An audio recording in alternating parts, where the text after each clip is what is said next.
Members, and I call the Honourable Member for Lalor to the front bench. Thank you, Deputy Thank Speaker. you. And I rise this morning to speak about the government's budget. Deputy Speaker, the first budget exposed the big lies told to the electorate by those opposite to get the big jobs, to get government. They promised no cuts to health, no cuts to education, no changes to pensions. It clearly demonstrated that they'd say anything to win the election and that then they'd renege. This second APID hockey budget shows us they'll do anything to keep their jobs. Last year they justified backflips on election commitments claiming a budget emergency, a debt and deficit emergency, after they cravenly doubled the deficit. This year it's an election emergency, an exercise in craven hypocrisy, and it fails the integrity test, it fails the fairness test, it fails the futures test. It fails this government's own test. It gives us more tax, more debt and deficit, more spending and higher unemployment. This budget clearly shows a desperate government abandoning its promises again. It outlines spending greater than savings.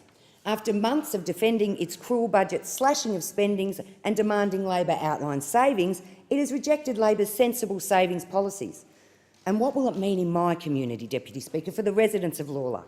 Well, the fundamental unfairness of last year's budget remains. Cuts to family payments remain. That will reduce family incomes by up to $6,000 a year for many Lalor families. Cuts to hospitals and schools remain. $80 billion of cuts. In Victoria, in health alone, $13.6 billion in cuts. $100,000 degrees remain, Deputy Speaker. That will hurt the young people in my electorate seeking to further their education. And in my community, where youth unemployment is already too high, higher unemployment is outlined in this budget. And what is the new bad news? Cuts to the dental program, where families are already waiting for children to get the dental care they need. Cuts to the existing PPL program that will leave mothers with less time at home with their babies and or less money.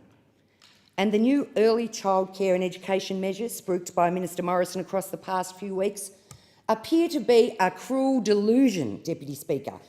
Yes, they appear in the budget papers to come into effect in 2017, beyond Budget 3, beyond the next election. With a government that is proving sorely hard to trust, I wouldn't be banking my house on those measures coming into play, Deputy Speaker.